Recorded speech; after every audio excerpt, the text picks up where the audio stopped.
Olá, eu sou o Ibsen e esse é seu canal Ibsen sobre som e filosofia.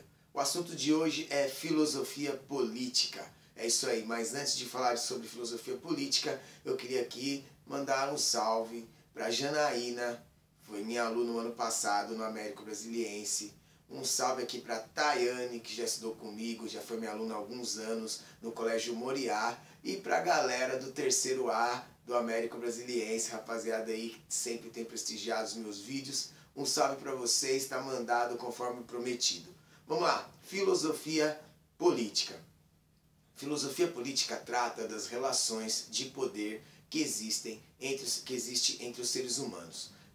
Poder é o ato de produzir um efeito em um indivíduo ou um grupo. Então a política é a capacidade que eu tenho de produzir, de trabalhar com o poder.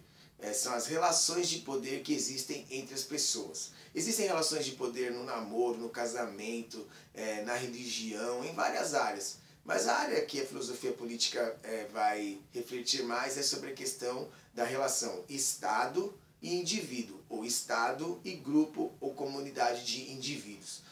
Muito bem, a filosofia como a gente conhece, ou seja, o modelo democrático, ele vai surgir na Grécia aproximadamente no século 6, 7 a.C.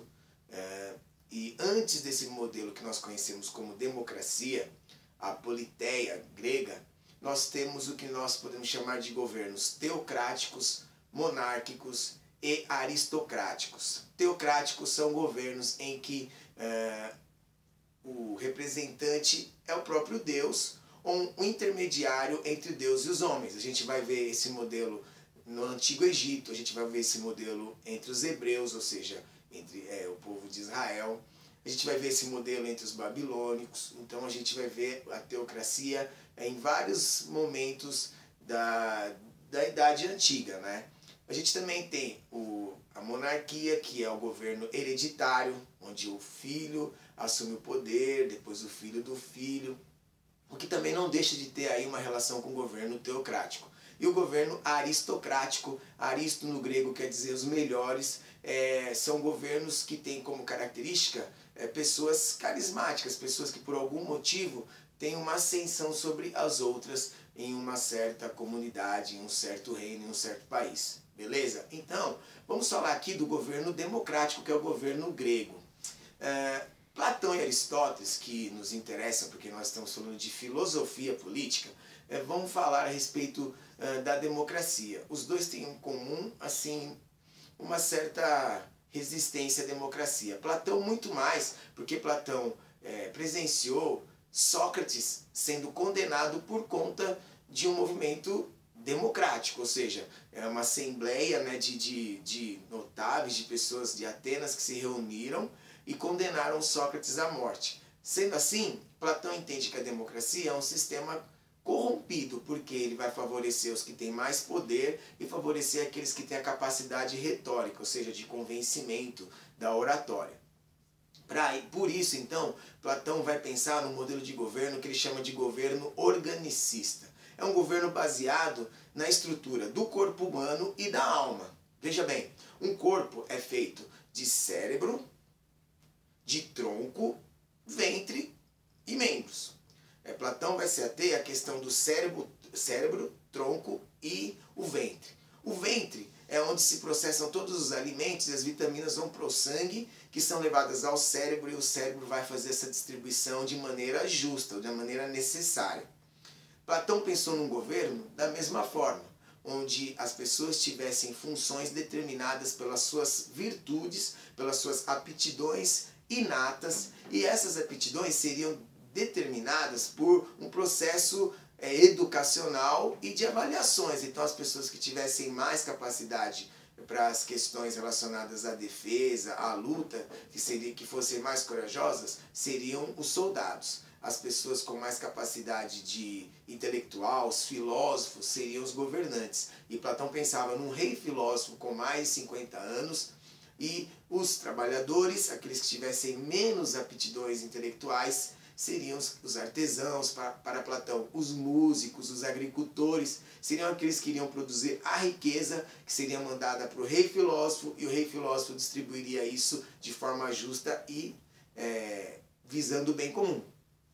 E a alma, Platão entendia que a alma também tinha essa divisão, ou seja, a nossa alma seria dividida em 3 partes: a inteligível, a razão, a irascível, da defesa, da agressividade, e a concupiscível, que é a dos desejos. Para Platão, os meus desejos têm que estar submetidos a essa área da defesa, que deveria estar submetida à razão. Veja bem que Platão conseguiu fazer aí todo um sistema baseado na natureza humana para o Estado, porque se o corpo humano e a alma são tão perfeitos, assim, tão interessantes, tão funcionais, por que não um governo da mesma forma?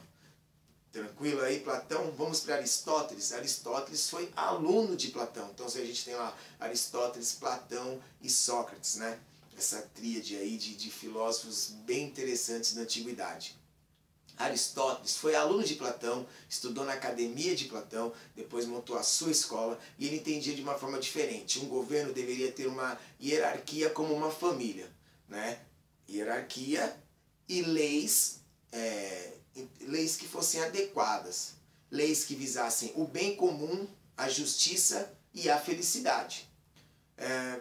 Veja bem o porquê da família. Uma família tem hierarquia. Para ele, o Estado tem pessoas com capacidades diversas, e para ele até ele entendia que os escravos eram necessários, né? Então Aristóteles tinha uma visão um pouco aí diferente de Platão, que era muito mais um pouco mais moderno, podemos dizer assim, no sentido que ele via o homem como uma mulher, da mesma maneira. Aristóteles não, Aristóteles via uma distinção, o homem superior à mulher, a possibilidade de escravos, algo que Platão não concebia dessa mesma forma. E da mesma maneira que uma família tem hierarquia e leis, um Estado com leis que visassem o bem de todos, a justiça e a felicidade, seria um bom governo. Aristóteles ele não distinguia regimes políticos. Para ele, um bom regime seria aquele que tivesse boas leis e uma hierarquia que visasse o bem de todos e a justiça. Tranquilo? Tá dando para entender? Bem, essa é a principal característica da filosofia na antiguidade. Filosofia política vai tratar então dessas questões de governo. Nem o governo de Platão, nem o governo de Aristóteles foram realmente testados, mas são ideias de governo muito interessantes e talvez por isso elas nunca foram testadas. Acho que ficou claro aí para você. Continue aí visitando o meu canal, divulgue, se inscreva, passe para os seus amigos. Você que está estudando isso na escola, espero que tenha servido de ajuda para você. E a gente vai ter aí outros vídeos sobre filosofia política, falando da filosofia medieval, falando de Maquiavel, filosofia moderna e filosofia contemporânea. É isso. Mande e deixe seu recadinho, seu comentário, que a gente tenta te ajudar de alguma maneira. Salve!